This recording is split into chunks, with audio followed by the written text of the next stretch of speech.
Welcome back to an episode of Spectator Mode. I'm your host, Neil Strebig. With me, as always, is Donald Double D DeCray.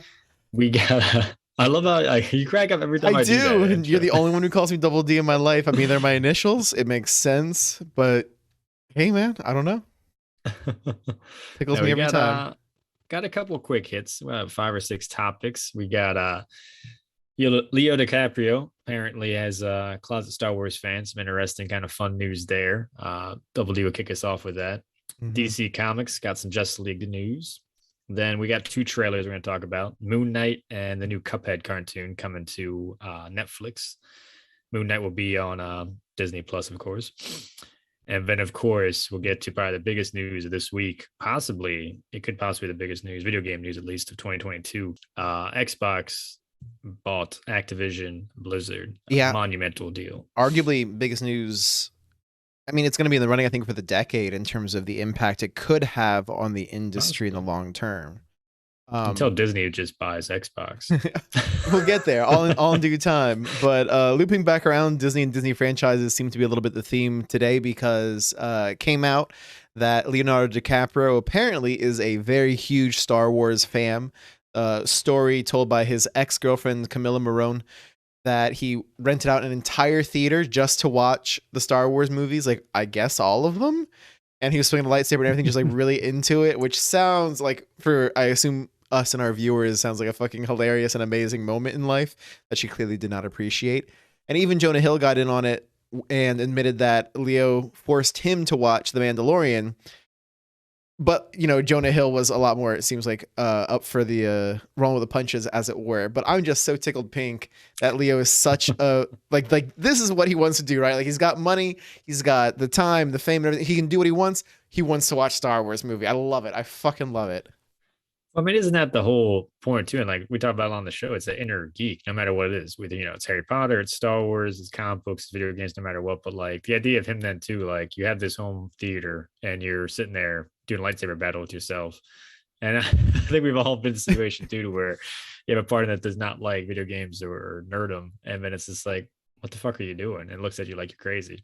So I mean, kind of sucks for him that she was kind of sticking in the mud. But I mean, yeah, it's pretty awesome. DiCaprio is a huge Star Wars nerd like the rest of us. Yeah, and I never would have guessed. Like, I guess with his age, it makes sense and everything else when you think about it a little bit. But no, I'm just man dating supermodels is over here swinging lightsabers. Like, I've done it, jumped around in pajamas, or even I didn't even have real lightsabers growing up. I had the tubes out of wrapping paper, right, and just having like those and going around and making your own sound You still did effects. the yeah. No, really, I will say, I truly. mean, I think this news, though, to make it more general news, I'm sure Leo will agree with the rest of us that Book of Boba Fett is also not as bad as it's getting. People are hating on it for no Ooh, reason. ooh. Give me. I still need to get into that. I still need to get into that. So why don't you instead tease me with what the hell's going on in DC land? Yes, DC Comics making a big change up. Some characters are dying. Spoiler alert, it's going to be the Justice League. All of them, actually. The current Justice League: Superman, Batman, Black Canary, Wonder Woman, Aquaman, Black Adam's, all shown on a little teaser clip. I think the big news for this, though, isn't so much that characters are dying. I mean, we've talked about on the show before. Anybody that follows the comics, characters die all the time, come back, get reinvented, whatever. Yeah. They're going to keep them dead for quite some time. It is a 75th anniversary. Usually monumental deaths, especially Superman, usually on 75th anniversary. When Doomsday kicked his ass, probably my favorite part of DC Comics lore, and Superman died, it was the 75th anniversary. So still in line with that, but like when Superman died originally, they are keeping that. I mean, he was dead for, I don't think they reintroduced him for about 3 to 4 months, almost maybe 6 months. I forget the exact timeline. So I think with them sticking to that decision, even if it is just a quarter, that's still pretty cool, my book. Well, and like, let's clarify again for people who might not be as into comics per se as you are, really, of the two of us. You're the comic guy. When they say like a couple of months, they mean like there's literally going to be no issues involving those characters and involving like the Justice League for several months. So, you know what I mean? Like when Superman died in the comics, they just didn't make Superman comics for a while at Yeah. all, which is incredible when you think about what a big name he is and what a draw he is for DC to just be like, yeah, we're not making any Superman comics is a huge thing. Now, my feelings on this are a little bit like, is this getting to be one formulaic again, like what you were saying, like 75th issue and stuff like that? Like this feels maybe something that's been done before. And then like, I understand that they're just going to not be printing comics. I assume not Justice League, but I'm guessing not even their individual comics. Will those also be suspended during the deaths of these characters? That like they're just going to be out of the DC universe for that moment? That said that, I mean, it's different artists and everything else, different writers, usually working on the different titles themselves, not always with just Justice League. But basically, it's going to be Justice League we know it, GLA, with the main characters, them dying. The team of villains gets this kind of dark army, kills them. There'll be one survivor that's going to go back and warn the rest of the heroes on Earth that the Justice League, as you know them, the big dogs are dead. So it feels kind of like a Young Justice kind of thing. Definitely vibe, even at the end of the DC animated universe's original arc, after kind of similar to Justice League Dark, Apocalypse War, to where, monumental disaster, a lot of heroes, die, catastrophic, and you kind of get a restart. I feel like it's kind of the same thing, just with one survivor coming back to warn the rest of the heroes. I feel like has a little Young Justice vibes though there too with it, because I'm going to assume it's going to be some other young heroes taking over, either it's Damian or Dick Grayson, whoever it may be, kind of taking the charge like we've seen before. And this is what brings me back to my other concern, essentially, of like, is this done before? Because we have the teasers and everything we've gotten implied that there's going to be Survivor, go back in time. Does that mean that they, like a Flashpoint type scenario, that they avert the disaster that leads to all this, and then like we get our Justice League back and they're reinstated? Like, is this going to be considered, they're dead in this, universe, but in different series or Earth, whatever. It's not like, I don't know. And it's hard for me to sometimes feel the connection with some of these characters because they've been around so long. So many stories have been told. They've died. They've come back. It's getting concerningly derivative. And I guess I'll use that to jump off to Marvel Studios gave their trailer for the Moon Knight series that's going to be premiering on Disney Plus, which is kind of exciting for a variety of reasons, both because of the Moon Knight character coming from like a minority background and stuff like that. Minority representation seems to be something that they are pushing more and more with, like Eternals, for example, the changes they made in that movie and stuff like that. They seem to be going for more inclusive stuff. This is the first time I think they're doing something that's not going to be at all related to big screen. This is in the theme of the Netflix shows, the Defender shows that were done that were not originally tied to the movies. And then, spoilers for Spider-Man No Way Home, we did get some tie-ins there eventually, finally. But overall, it's a different project, and I'm pretty sure Moon Knight's one of your favorite characters, isn't he? I mean, I like him. Fan of the show, one of our mutual friends, JT, big Moon Yes, fan. that's who it was. JT is a big one. But to your point on Minority bit, though, I mean, Oscar Isaac, I mean, yeah, he kind of checks the box for Hollywood. He could play, Egyptian. He could play, Italiano. It doesn't really matter. He fits the spectrum. Like when I have the mustache going, I could be Turkish, French. You don't even know. So, but no, with Moon Knight, I'm excited about it. I'm curious to see how fans take to it. Definitely a character that has a cult following. With all the Marvel shows coming out, I'm interested to see what the MCU fans think of Moon Knight. Because even from the trailer, it does kind of have a hint of, is he going to have the costume at the very end, or is he going to have it for portions of the show? Is it going to be kind of him coming in touch with the madness and figuring out that, yes, he's kind of an interdimensional hero? Oh, well, anti-hero in some capacities as well. So to me, that's interesting, because I'm not sure if fans will fall in love with the character if we see like a Daredevil effect where he finally, dons the mask at the very end of the first season. Yeah, well, and I think we need to manage expectations a little bit in the sense of this is going to be, I think, for a lot of people, their introduction to the character. He is not one of the more well-known. I did mention him being a minority because he's the son of a rabbi, so the character is canonically Jewish, at least ethnically. You know what I mean? I don't know religiously if he follows that. I don't know the character that well, to be fair. So it's one of those things that, like, they're going to have to, I think, sell people on caring about this character. But like, again, like assuming it's in the vein of the Netflix shows, those did do very well. They brought in characters that I think were out of pop culture and mainstream. Like Jessica Jones, I don't think really had much going on for her before Netflix came along. Iron Fist, the show itself, I think, was very mediocre. But again, the character got a lot of recognition out of it. Luke Cage, I'm sure, had his following in there. Daredevil was really the only one out of that entire lineup that had movies made and was probably known to the general public in some limited capacity before it came out. So Moon Knight, in some ways, I think represents a risk for Marvel and for Disney Plus in terms of bringing out what would otherwise be a relatively unknown hero and trying to introduce him to the public and tell us that this is somebody that we should care about, especially in the world that is the Marvel Cinematic Universe. Yeah, no, and the risk and the fact too. I mean, he's definitely kind of one of those, dare I say, NC-17 kind of heroes too. I mean, comic books, you think about Tales of Suspense, trippiness with Doctor Strange. I know I'm diving into comic book like madness here. A lot of those comics, they took chances on those lesser known titles. So there was a bit more violent. It was, a bit more kind of one and done sometimes too, if it's introducing werewolves or vampires or nonsense. But I think with the Egyptian lore and the gods, and I mean, Moon Knight's essentially completely dumbing it down. It's basically Batman, and he's going to kill some people. He's got gadgets. He gets his powers from Egyptian god, but like he definitely doesn't pull his punches, and I think that's a cool element to Moon Knight. He blurs that line with anti-heroes and everything else because he does occasionally fight some of the well-known heroes in our universes too. Daredevil, Spider-Man. He's cross paths with Morbius as well. I mean, would you put him in the category of like a Punisher, for example? You could.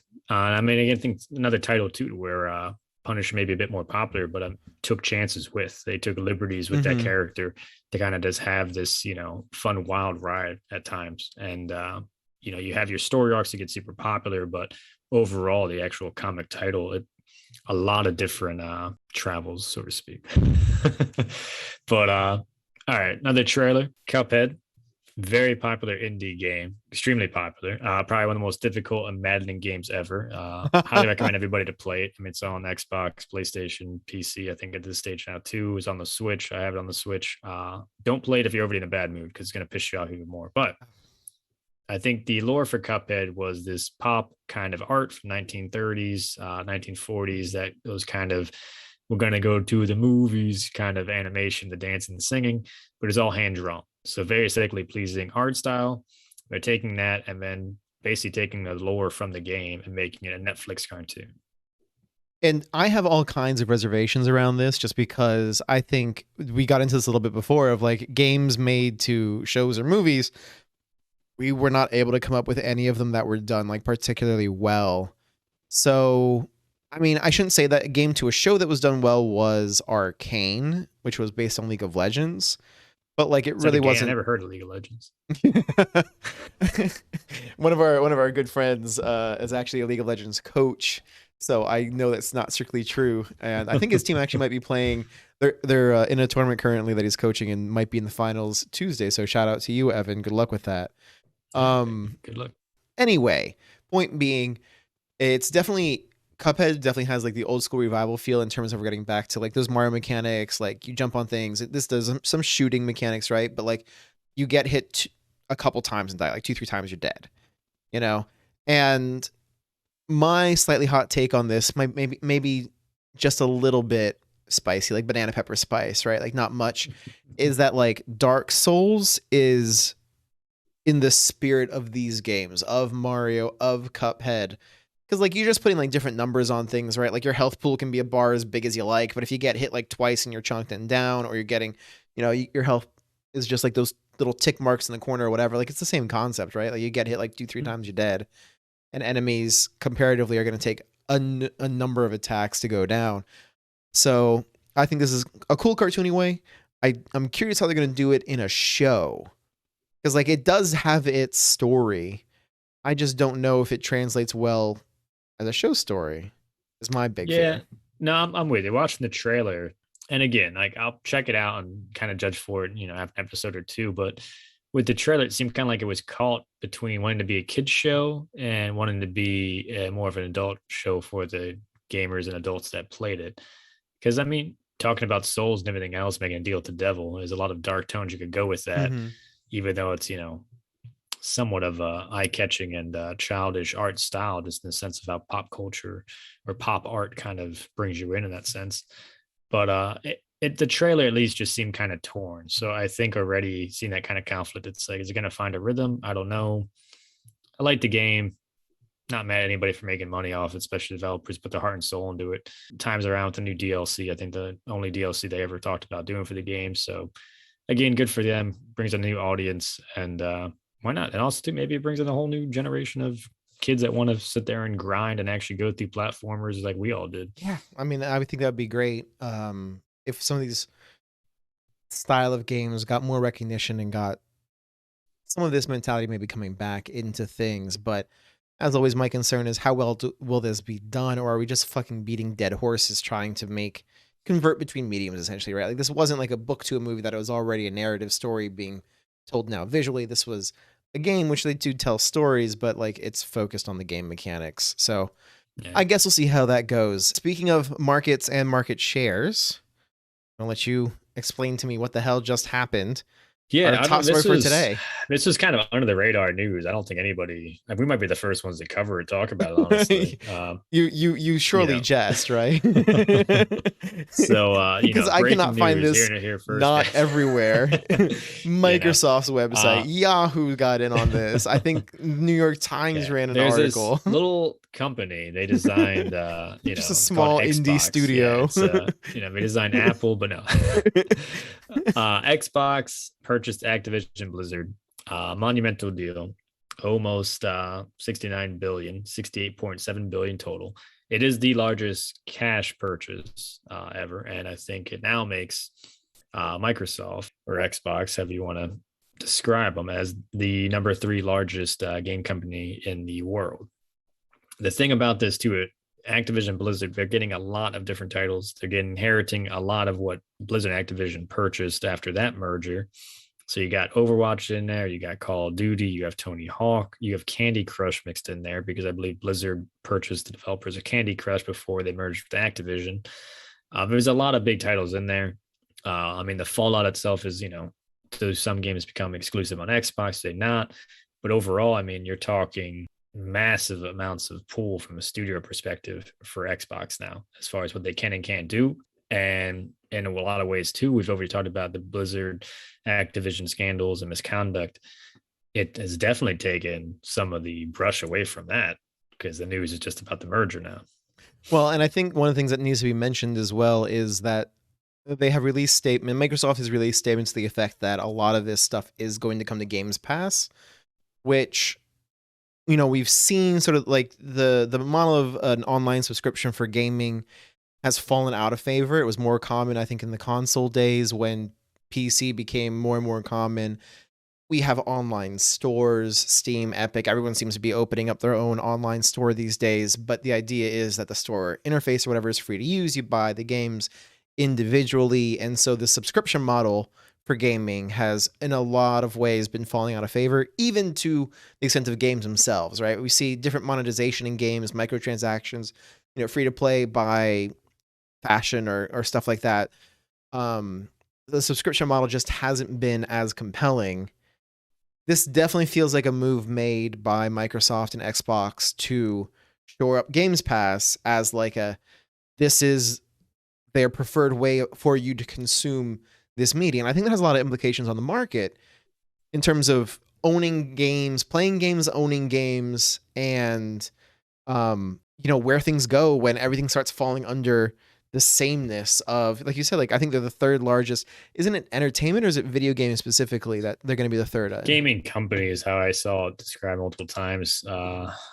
Which I think then includes things like Wizards of the Coast with Magic the Gathering and D&D and stuff like that. Like I think they're part of the gaming companies and stuff. So it's including like non-video game companies as well, which I think is an important caveat to put in there because I think compared to other video game companies, I'd be curious what their ranking is because I think they're probably close to 1st or 2nd right off. I have to look up as far as I'm curious. Yeah, I'd have to double check that too. I know there's a mobile one that's like top. I think the other concern I have too is like, all right, so Sony 10 cent, and then yep, that was Nintendo, but naturally they just jumped Nintendo now. Gotcha.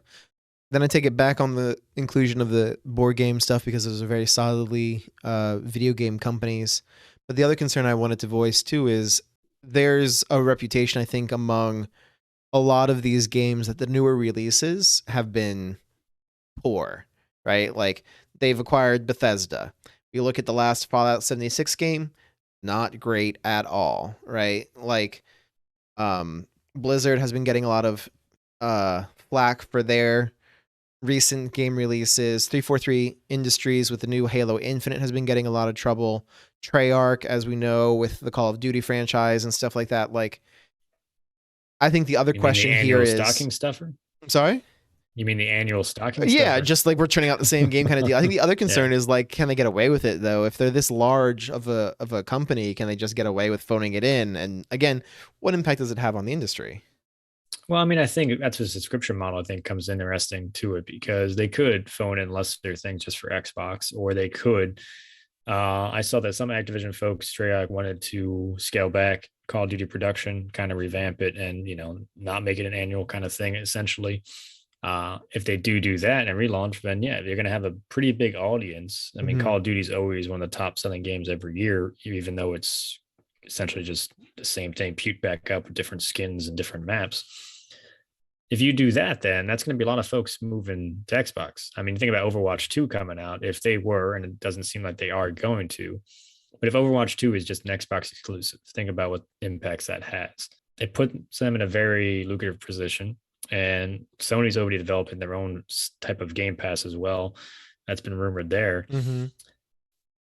I mean, maybe I'm biased because, being a journalist and seeing the subscription model, and that's the model we're moving towards, but it's funny to me that there's still adversity to it because that's what we're all doing right now. If you're watching soccer and ESPN Plus, you probably have Hulu and Disney Plus as well because you just got the bundle because it's cheaper. And it's, no one's really watching cable anymore. You're getting Netflix because you like some of the shows on there. You might be doing, a 30-day trial then as well to watch something on, HBO Max. It's the same difference now with games. So it's okay. See, but I don't know that it really is, right? Because I think you're talking about two very fundamentally different. I shouldn't say that maybe. Because like when the journalism thing, it's different in the sense of like no one. What's important to you? What are you willing to spend your money on? That's all it comes down to. Yeah, but it's also about ownership, right? Like it's not just about like where you spend your money. It's about ownership of the property of like if Activision Blizzard closes down, if Xbox Game Studios goes out of business, anything I purchased through them and through Games Pass or that I was using goes with them. I no longer have it. It's just gone. You know what I mean? Like, I mean, that's a big if though as well. And you're assuming that Xbox would just shut down all servers and whatnot. I mean, if they were to fall under, you're basically talking about video games nearing a $200 billion industry disappearing overnight, and it's not disappearing anytime soon. So no, it's not. And I think, and from like a realistic perspective, I severely doubt that they're like just going to disappear like that. You know what I mean? But the concept of ownership is something that for me has been a concern beyond just the gaming sphere of like who owns John Deere tractors. You buy a tractor, who owns that? Because apparently not the farmers, because they literally can't repair it without taking it to a John Deere shop. They'll just like, you know what I mean? It just becomes non-functioning. And, we see it in more smart devices coming into the market of like, hey, you're not allowed to buy new Keurigs. Scan the K-Cups for QR codes. If you don't have one of their cups, it just won't brew it.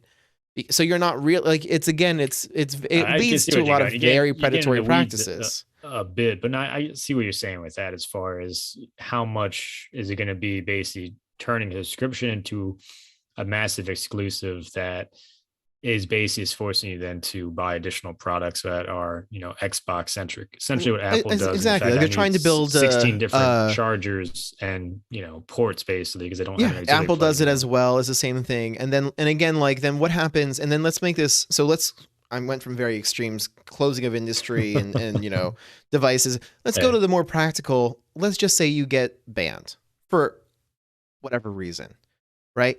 A lot of times the common practice is that you literally lose access to the account. So all games, all content, all merchandise and things tied to that account would now be taken from you completely because it's all through Xbox Game Studios. You know what I mean? We don't know that though. Well, that's how it go. I mean, that's how it's been going with the other stuff. You know what I mean? Like even Steam games and stuff. From Call of Duty, I could still play other games online.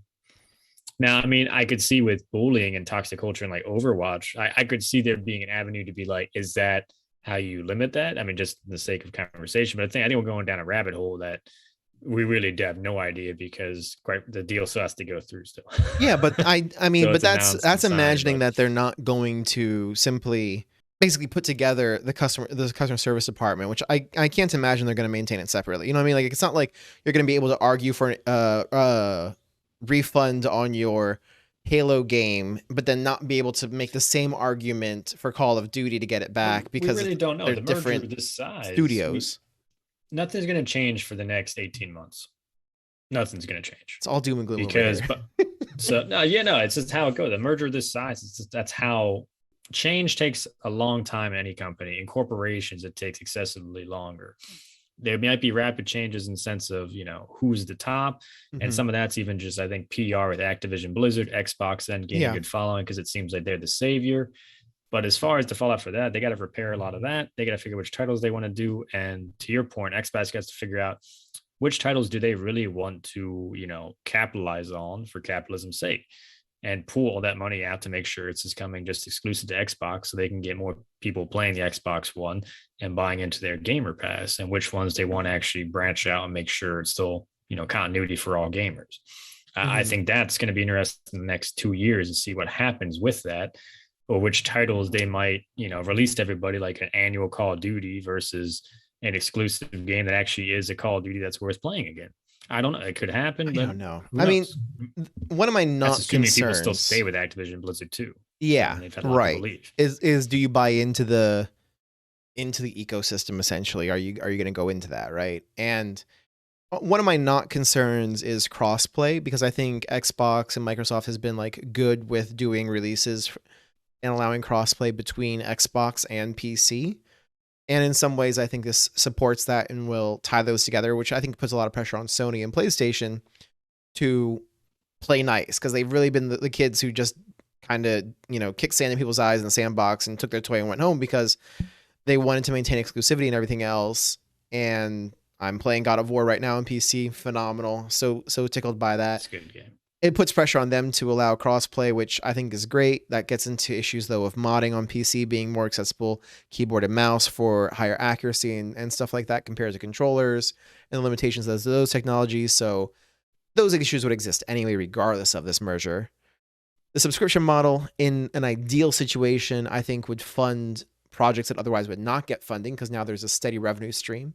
So there's no longer, hopefully there's no longer the feel or the need to be as predatory with certain things. Because there's a lot of indie developers that have said, well, their game going to Game Pass, I mean, that opened up the floodgates. And I mean, Xbox pays them substantial sum to put it on there. So I'm not sure. I think you're being a bit too doom and gloom. And again, like, there's going to be changes, sure. But I mean, big changes from us from the consumer lens, we're not going to see for at least a year, 18 months easily with all the stuff to go through. We might see, again, like changes at the top, but it's still too early to tell and see what they're going to do. And I also think we're undercutting how much of shit Activision's been going through with games like Call of Duty. And also, I mean, Overwatch 2's delay. And then now you got the sexual misconduct allegations in there. I mean, that's a PR nightmare. And that's a lot of stuff to juggle. And you're also now getting into it to where how much longer you're going to push back Overwatch 2. And if it's basically just a DLC of Overwatch, you're going to lose a fan base pretty damn quick. Because I don't think anyone's going to stick with Overwatch 2 if it's not that much different and better. I don't think you're going to have the same leads because they've been waiting and waiting and waiting. You don't see new characters coming out either for Overwatch as frequently as other games too, which has fans upset.